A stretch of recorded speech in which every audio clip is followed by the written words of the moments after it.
నమస్తే. నేను మీ కుప్ప పద్మిని. ఇన్నాళ్ళు మీ సపోర్ట్‌ని నాకందిస్తూ, మీ ప్రేమని నాకందిస్తున్న ప్రతి ఒక్కరికి కృతజ్ఞతలు. ఇప్పుడు చూడబోతున్న ఈ వీడియో కూడా ఖచ్చితంగా మీకు ఉపయోగపడుతుంది. లైక్, షేర్ అండ్ సబ్స్క్రైబ్ చేసి మీ ఇష్టాన్ని అలాగే మీ సపోర్ట్‌ని నాకందించండి. అలాగే ఈ వీడియో పట్ల మీ అభిప్రాయాన్ని కామెంట్ సెక్షన్‌లో కామెంట్ చేసి నాకు తెలియజేయండి. నమస్తే. నమస్తే. Welcome to our channel. నేను పద్మిని. ప్రస్తుతం మనతో పాటు ప్రముఖ ఆధ్యాత్మికవేత్త, ఆస్ట్రో న్యూమరాలజిస్ట్, ఎనర్జీ వాస్తు ఎక్స్పర్ట్, శ్రీవిద్య ఉపాసకురాలు శ్రీమతి జయప్రద గారు మనతో పాటు ఉన్నారు. మాట్లాడతాం. నమస్కారం అండి. శ్రీమాత్రే నమః. ఎలా ఉన్నారు? బాగున్నాం. మీరు ఎలా ఉన్నారు? నేను బాగున్నాను. చాలా రోజులు అయింది మిమ్మల్ని చూసి. అవును. రైట్. నక్షత్రాలు ఇంకొన్ని బ్యాలెన్స్ ఉన్నాయి మీరు చెప్పవలసినవి. అవునవును. నక్షత్రాల గురించి చెప్తూ ఉన్నారు. ఉత్తరాభాద్ర నక్షత్ర జాతకులు ఎలా ఉంటారు? శని భగవానుడికి సంబంధించిన నక్షత్రం కాబట్టి ఎట్లాంటి జాతకులు వీళ్ళు? ఎలాంటి పరిహారాలు చేసుకోవాలి ద బెటర్ లైఫ్ అండి? తప్పకుండా అమ్మా. ఉత్తరాభాద్ర నక్షత్రం అంటే చాలా పవర్ఫుల్ నక్షత్రం. అవునా? వీళ్ళు పవర్ఫుల్ మనుషులు మనం.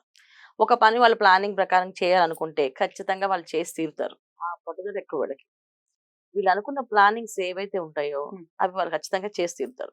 దీంట్లో భక్తితో చేస్తారా అంటే కొంతమంది భక్తులు ఉంటారు, కొంతమంది భక్తి లేని వాళ్ళు కూడా ఉంటారు. ఇందులో ప్యూర్ అంటే మొత్తం భక్తులుగా ఉండేవాళ్ళు తక్కువ, భక్తిగా ఉండేవాళ్ళు కూడా కొంతమంది ఉన్నారు. కానీ చాలా మంది ఏంటంటే వాళ్ళ వృత్తిని బాగా భక్తిగా నమ్ముతారు. వాళ్ళు చేసే పనినే దైవంగా భావిస్తారు. వాళ్ళు చేసే పనిలో న్యాయం ఉండాలి, ధర్మం ఉండాలి. ఇవి మేము చూసుకుంటే చాలా భగవంతుడు ఆటోమేటిక్గా కాపాడతాడు. స్పెషల్గా భగవంతుడు పూజ చేయించిన అవసరం లేదు అనే లక్షణం కూడా ఉంది ఈ నక్షత్రం వాళ్ళు.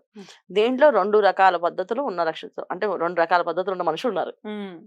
బాగా భక్తి, దేవుడే అంతా చూసేది నడిపించేది, నాదేమీ లేదు అంతా ఆయన నడిపిస్తే నేను నడుస్తున్నాను, ఆయన చెప్తే నేను చేస్తున్నా అని చెప్పే వాళ్ళు ఉన్నారు. Quite opposite. నాదేం కాదండి, నేను నా వర్క్ నేను నమ్ముతున్నాను, నా వర్క్ నేను ప్రేమిస్తున్నాను, నేను దానికి మీరు నాకు చెప్పాలి తప్ప మీరు నా కోసం ఏమని చెప్పిన అవసరం లేదు. థ్యాంక్స్ నాకు చెప్పట్లేదు, నా వర్క్ చెప్పండి, భగవంతుని అవసరం లేదు, మీరు సిన్సియర్గా చేయండి పని అని చెప్పేవాళ్ళు ఉన్నారు.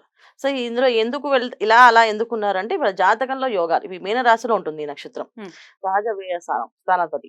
సో అందుకని ఏంటంటే ఖచ్చితంగా అక్కడ మీనం అంటే గురువు అధిపతి కనుక, శని భగవాన్ నక్షత్రాలు కనుక ఇవి ఖచ్చితంగా ఆ ఫ్లక్చుయేషన్స్ వాళ్ళకి ఉంటాయి మైండ్ లో.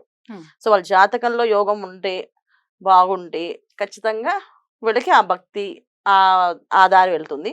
లేకపోతే ఖచ్చితంగా వీళ్ళు వర్క్ మీద ఎక్కువ హార్డ్ వర్క్ చేస్తారు. మొత్తానికి ఏదైనా మంచివారు, చెడు ఎదుటి వాళ్ళు అన్యాయం చేద్దామని అనుకోరు. ఎవరికైనా సరే వాళ్ళ ధర్మం వాళ్ళు చేద్దాం అనుకుంటారు అంతే తప్ప నా వ్యాపారం నేను చేద్దాం అనుకుంటాను పక్క వాడి వ్యాపారం మోసం చేద్దాం అనుకోరు. అలాంటి మనసుతో ఉన్నవాళ్ళు కొంచెం మొండి వాళ్ళు అనిపిస్తుంది, కొంచెం మూర్ఖంగా అనిపిస్తుంది మాట్లాడినప్పుడు వాళ్ళు చెప్పే విధానం బట్టి. కానీ అలా కాదు, వాళ్ళ మనసుతో అటువంటిది, అంతే చేస్తారు అన్ని పనులు. ఏమన్నా 10 రూపాయలు అడిగితే వీళ్ళు 2 రూపాయలు ఇస్తారు, వచ్చిన రాకపోయినా పర్లేదు. అంతేగాని వడ్డీకి ఇచ్చి తిప్పించే ఆలోచన ఉండదు. సో అలాంటి మనస్తత్వం ఉన్నవాళ్ళు. నిజంగా అవసరం ఉందేమో అడుగుతున్నారు, సరే ఇద్దాం, వాళ్ళ దగ్గర 10 రూపాయలు ఇవ్వకపోయినా పని కొన్నిసారి ఒక 2 రూపాయలు ఇద్దాం, ఇస్తే ఇచ్చారు, లేకపోతే వస్తే మనం అనుకుందాం, రాకపోతే పోన్లే అనుకుందాం, వదిలేద్దాం అనే భావంతో ఇచ్చేస్తారు. దానివల్ల ఏంటంటే కొంతమందికి అలా మోసం చేసేవాళ్ళు ఉన్నారు, ఇబ్బంది పడేవాళ్ళు ఉన్నారు, ఇలా చేసేవాళ్ళు ఉన్నారు వీళ్ళకి. కానీ వీళ్ళు మాత్రం చాలా స్ట్రాంగ్ గా వాళ్ళ మైండ్ సెట్ ఎప్పుడు మార్చుకోవాలి. వాళ్ళ మైండ్ సెట్ ఏదైతే ఉందో వాళ్ళు ఫిక్స్ అయ్యారో చిన్నప్పటి నుంచి, సనాతన ధర్మంలో ఏవైతే నిర్ణయాలు చెప్పారో, పెద్దవాళ్ళు ఏవైతే చెప్పారో దాన్ని వాళ్ళు ఖచ్చితంగా ఫాలో అయిపోతారు. ఏముండదు, కామెంట్ కొని చేరు. మా అమ్మగారు ఈ విధంగా వెళ్ళమన్నారని నేను ఇలాగ వెళ్తాను, కాదండి ఇలా వెళ్ళచ్చు, ఇది వాస్త నాకు వాస్తు గురించి నాకు తెలియదండి, నాకు మా అమ్మగారు తెలుసు, మా అమ్మగారు నాకు చెప్పారు నేను చేస్తున్నా అని చెప్పే మనసుతో ఉన్న వాళ్ళు ఈ నక్షత్రం వాళ్ళు. ఎట్లాంటి ఫీల్డ్స్ సూట్ అవుతాయండి? అన్ని ఫీల్డ్స్ అండి, అంటే బాగా ధైర్యవంతులు కదా. సో వాళ్ళ ఎడ్యుకేషన్ అనేది అది జన్మ జాతకంలో ఉండే. ఇప్పుడు ఒకళ్ళు చదివారు, వాళ్ళు సంపాదించారు బాగా అంటే అది జాతకంలో యోగాలు. ఒకళ్ళు బాగా పేరు వచ్చింది అంటే వాళ్ళకి జాతకంలో యోగాలు, ప్లస్ వాళ్ళ పేరులో వాళ్ళ డేట్ ఆఫ్ బర్త్ కాంబినేషన్, ఆ డేట్ ఆఫ్ బర్త్ తగ్గట్టు పేరు బాగుంది, ఖచ్చితంగా వాళ్ళు సూపర్ ఉంటారు, సూపర్ స్టార్స్, డౌటే లేదు. రైట్. అయితే శని గురించి రకరకాల అపవాదులు ఉన్నాయి. అవును. సో శని స్లో అనో లేకపోతే ఇంకోటో అంటూ ఉంటారు కదా.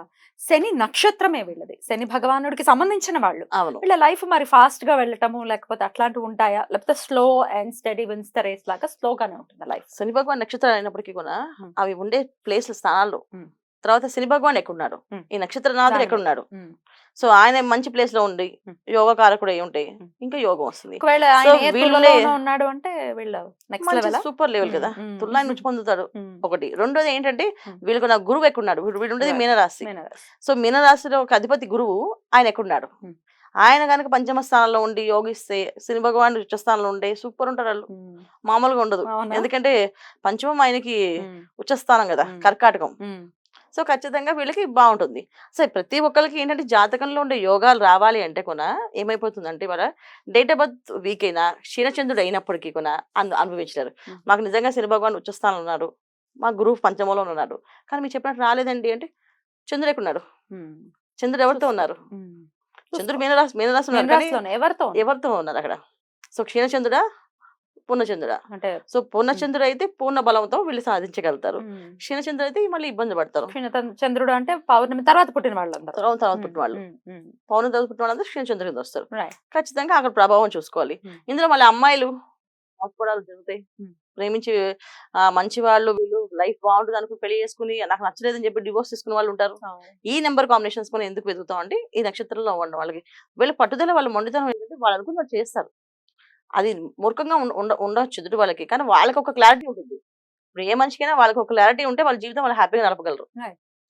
లేదు అంటే క్లారిటీ లేదనుకోండి, వాళ్ళు జీవితంలో వాళ్ళు సాధించలేరు. కష్టమో నష్టమో ఒక క్లారిటీతో వెళ్ళారనుకోండి, అది అర్థం అవుతుంది.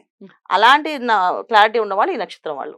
అది రైట్ అండి. అయితే ఎట్లాంటి పరిహారాలు వీళ్ళు ప్రత్యేకించి చేసుకోవాల్సి ఉంటుందండి? వీళ్ళు మెయిన్ రాశిలో ఉండే కనుక వీళ్ళు ఎక్కువ అమ్మవారి ఉపాసన చాలా బాగా కలిసి వస్తుంది. నచ్చిన దేవత ఏ అమ్మవారైనా పర్లేదు. దుర్గా అమ్మవారు అయితే చాలా మంచిది, ఆరోగ్యానికి, ధైర్యానికి, వీళ్ళు వెళ్ళే మొండిధనానికి అన్నిటికీ పనిచేస్తుంది.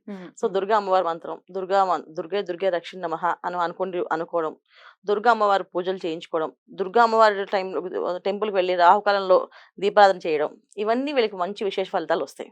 చాలా బాగా ఫాస్ట్గా వీళ్ళు అనుకున్న పనులు సాధించాలంటే ఖచ్చితమైన ఫలితాలు ఈ దుర్గా అమ్మవారి టెంపుల్కి రాహుకాలంలో దీపారాధన చేయడం సూపర్ వాళ్ళకి. ఇంకా చెయ్యకూడని పనులు ఏంటండి ఉత్తరాభాద్ర వాళ్ళు? వీళ్ళు చేయకూడని పనులు అంటే ఏముండదు నాన్న. జనరల్గా ఏంటంటే వీళ్ళు జనరల్గా ఎవరిని విమర్శించరు, వీళ్ళకి ఆ తత్వం ఉంది. వీళ్ళు అనుకుని వీళ్ళు రూట్ వెళ్తారు. సో ఎవరినైనా సరే మాకు ఇది నచ్చిందండి అని మర్యాదగా చెప్తారు. ఎందుకంటే మీనరాశిలో ఉన్నారు కనుక ఈ ఉత్తరాభాద్ర నక్షత్రం వాళ్ళు.